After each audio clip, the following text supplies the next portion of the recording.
안녕하세요, 여러분. 20년간 가정의학과에서 환자분들과 함께해온 의사입니다.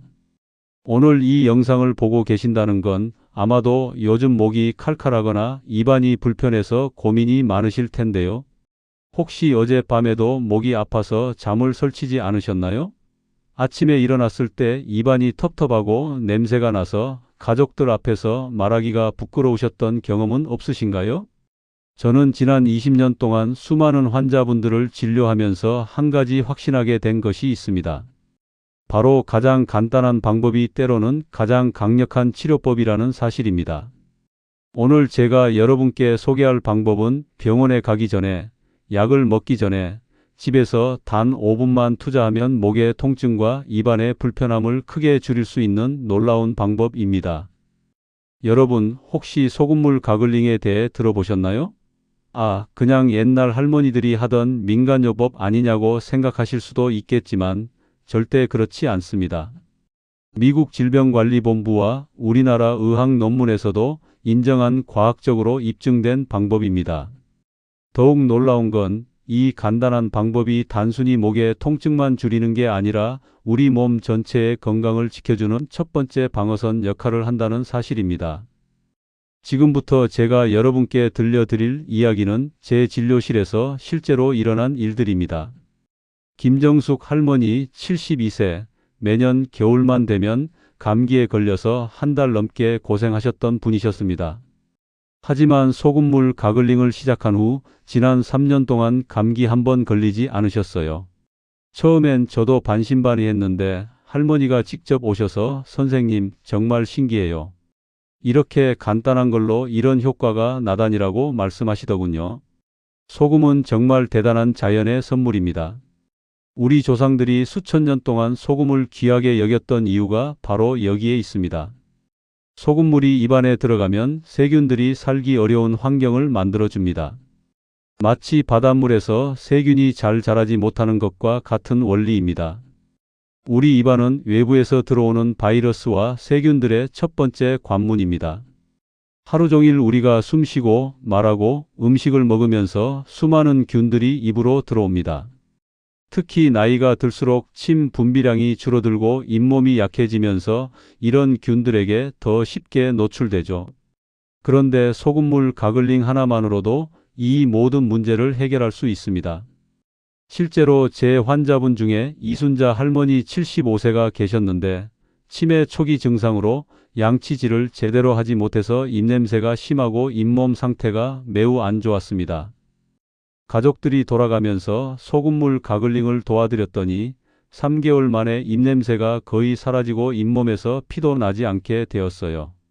가족분들이 얼마나 기뻐하시던지요. 그런데 여기서 중요한 건 입안의 건강이 단순히 치아나 잇몸에만 영향을 주는 게 아니라는 점입니다.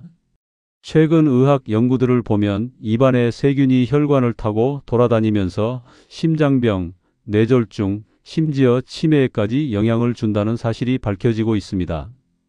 정말 놀랍지 않으신가요? 입안을 깨끗하게 관리하는 것만으로도 이렇게 심각한 질병들을 예방할 수 있다니요. 제가 진료하면서 만난 환자분들 중에는 조기철 어르신 69세도 계셨습니다. 고혈압과 당뇨를 앓고 계셨는데 잇몸 염증이 심해서 혈당 조절이 잘 안 되고 계셨어요. 소금물 가글링을 시작하신 후 잇몸 염증이 줄어들면서 혈당 수치도 함께 안정되기 시작했습니다. 담당 내분비내과 선생님도 신기해하실 정도였어요. 그렇다면 소금물 가글링을 어떻게 해야 할까요? 많은 분들이 대충 소금을 물에 타서 헹구면 되는 줄 아시는데 그렇게 하시면 효과가 떨어지거나 오히려 입안이 더 불편해질 수 있습니다. 올바른 방법을 알려드리겠습니다. 먼저 미지근한 물 한 컵, 약 200ml 정도에 소금 반 차숟가락만 넣으시면 됩니다. 너무 많이 넣으면 입안이 따갑고 건조해지고 너무 적게 넣으면 살균 효과가 떨어집니다. 물의 온도도 중요한데 찬물은 입안 점막을 자극하고 너무 뜨거우면 화상을 입을 수 있으니 체온과 비슷한 정도의 미지근한 물이 가장 좋습니다. 소금물을 만드셨으면 이제 가글링을 해보겠습니다. 여기서 중요한 포인트가 있는데 단순히 입안만 헹구고 끝내면 안 됩니다. 세균들은 목 깊숙한 곳까지 숨어 있기 때문에 고개를 살짝 뒤로 젖혀서 목구멍까지 소금물이 닿도록 해야 합니다. 아 소리를 내면서 30초 정도 가글링 하시면 됩니다. 한 번에 한 입 가득 머금고 하지 마시고 조금씩 나누어서 3-4번 반복하시는 게 좋습니다. 그리고 가글링 후에는 바로 물을 마시거나 음식을 드시지 마시고 최소 20분 정도는 입안에 보호막이 자리 잡을 시간을 주세요. 언제 가글링을 하는 것이 가장 효과적일까요? 저는 환자분들께 하루 2번 아침에 일어나자마자와 밤에 잠자리에 들기 전을 추천드립니다. 아침에 일어났을 때 입이 텁텁하고 냄새가 나는 이유는 우리가 잠자는 동안 침 분비량이 줄어들면서 세균들이 활동하기 좋은 환경이 되기 때문입니다. 이 상태에서 물을 마시거나 아침 식사를 하면 그 많은 세균들이 그대로 몸속으로 들어가는 셈이죠. 그래서 아침에 눈을 뜨자마자 가장 먼저 해야 할 일이 바로 소금물 가글링입니다. 밤에 자기 전 가글링도 마찬가지로 중요합니다. 하루 종일 쌓인 세균들을 깨끗이 씻어내고 밤새도록 입안이 건조해지는 것을 대비하는 야간 경비원 같은 역할을 합니다. 단 양치질을 먼저 하고 가글링은 그 다음에 하시는 것이 중요합니다. 제 환자분 중에 홍말자 할머니 71세가 계셨는데 처음에는 이런 게 무슨 소용이 있겠어 라고 반신반의하시더니 일주일만 해보시라고 권했더니 정말 놀라운 변화가 있으셨어요. 아침에 일어났을 때 입안이 훨씬 상쾌하다고 하시면서 이제는 가족들에게도 적극 추천하고 계십니다. 외출 후에도 가글링을 하시면 좋습니다. 특히 많은 사람들이 모이는 곳에 다녀오셨다면 손 씻기만큼이나 입안 관리도 중요합니다. 코로나19를 겪으면서 우리 모두 손 씻기의 중요성을 깨달았는데 입안 관리도 그만큼 중요하다는 걸 잊으면 안 됩니다. 하지만 어떤 분들은 나는 왜 별다른 변화가 없을까 하고 궁금해 하시기도 합니다. 이럴 때는 본인의 몸 상태에 맞춰 소금물을 조금 변형해 보시면 됩니다. 목이 칼칼하고 따끔거린다면 생강즙을 한두 방울 넣어 보세요. 생강에 들어있는 성분이 염증을 줄이고 목의 붓기와 통증을 가라앉히는 데 도움을 줍니다.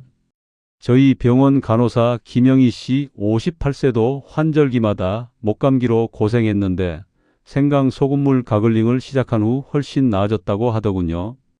단 음식을 자주 드시거나 커피를 많이 마시는 분들에게는 베이킹소다를 아주 조금 넣는 것을 추천합니다.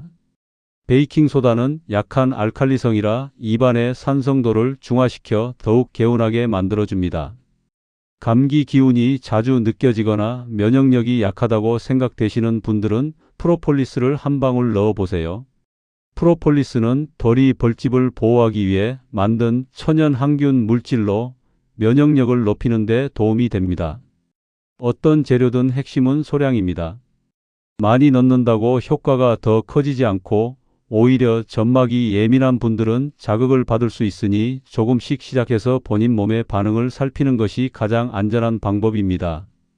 매번 물을 데우고 소금 농도를 맞추는 게 번거롭다고 느끼시는 분들께는 약국에서 파는 생리식염수를 추천합니다. 하지만 여기서 주의하실 점이 있습니다. 마트나 온라인에서 파는 생리식염수는 대부분 의약예품으로 보존제가 들어있어서 입안에 직접 사용하기에는 적합하지 않습니다. 반드시 약국에서 판매하는 의약품 생리식염수를 사용하세요. 제품 겉면에 의약품이라는 표시가 있고 보존제가 들어있지 않으며 멸균 처리가 되어 있어 입이나 코, 눈에 직접 사용해도 안전합니다. 다만 보존제가 없기 때문에 개봉 후 이틀 이상 지나면 세균 오염 위험이 있으니 작은 포장 제품을 사용하시는 것을 권합니다. 지금까지 소금물 가글링에 대해 자세히 말씀드렸는데 이제 우리 몸의 또 다른 중요한 부분인 발 관리에 대해서도 이야기해 보겠습니다. 발은 우리 몸을 지탱해주는 기둥 같은 존재로 발바닥에는 우리 몸의 각 장기와 연결된 반사구들이 있어서 인체의 축소판이라고도 불립니다. 발 마사지를 하실 때는 너무 세게 하지 마시고 부드럽게 쓸어주듯이 하시면 됩니다. 특히 고혈압이나 당뇨가 있으신 분들은 더욱 부드럽게 해주세요. 마사지 전에 따뜻한 물로 조격을 하시면 근육이 이완되어 훨씬 효과적입니다.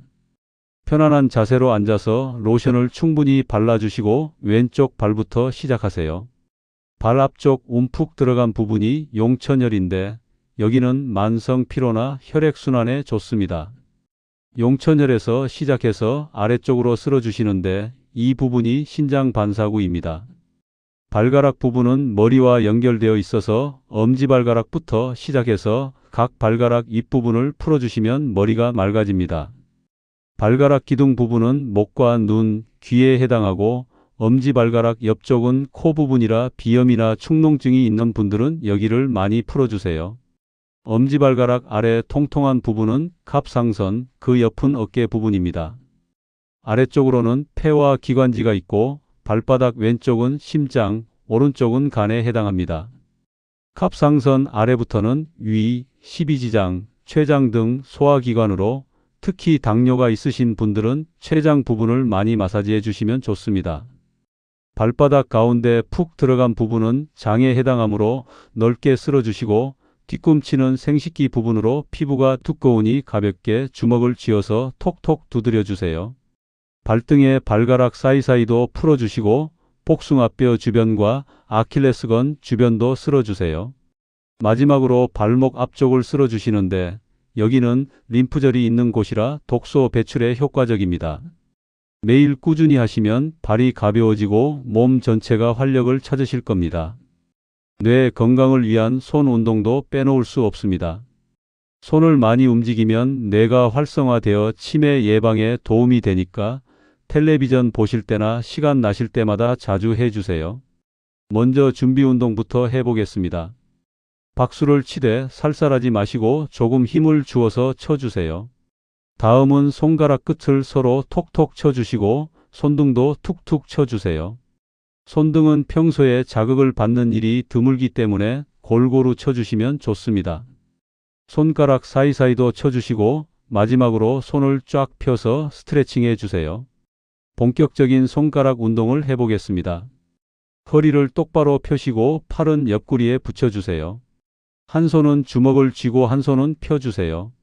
주먹 쥔 손은 손가락을 하나씩 펴주시고 편 손은 손가락을 하나씩 접어주시면 됩니다. 하나, 둘, 셋, 넷, 다섯, 여섯, 일곱, 여덟, 아홉, 열. 이렇게 3번 반복해 주세요. 다음은 손가락 끝에 자극을 주는 운동입니다. 양손을 쫙 펴주시고 엄지손가락에 다른 손가락들을 차례로 부딪혀 주시면 됩니다.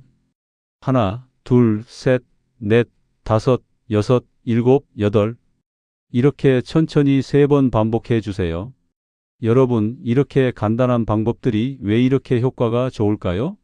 그 이유를 의학적으로 설명해 드리겠습니다. 우리 몸은 하나의 완벽한 시스템으로 이루어져 있어서 한 부분이 건강해지면 다른 부분도 함께 좋아집니다. 입안이 깨끗해지면 소화기관이 좋아지고 발이 편해지면 전신순환이 개선되며 손을 많이 움직이면 뇌가 활성화됩니다. 제가 진료실에서 자주 듣는 이야기가 있습니다. 선생님, 나이 드니까 이것저것 다 아프고 약만 늘어가네요. 하지만 저는 항상 이렇게 말씀드립니다. 약에만 의존하지 마시고 이런 기본적인 관리부터 시작해 보세요. 실제로 많은 환자분들이 이런 간단한 방법들로 큰 변화를 경험하고 계십니다. 소금물 가글링을 할 때 주의사항들을 다시 한번 정리해 드리겠습니다. 첫째, 절대 바닷물이나 굵은 소금을 사용하지 마세요. 집에서 요리할 때 쓰는 일반 소금이나 정제염이 가장 좋습니다. 둘째, 가글링 후에는 반드시 깨끗한 물로 한 번 더 헹궈 주세요. 소금기가 남아 있으면 오히려 입안이 건조해질 수 있습니다. 셋째, 목에 상처가 있거나 편도선이 많이 부어 있을 때는 너무 세게 가글링하지 마시고 살살 해주세요.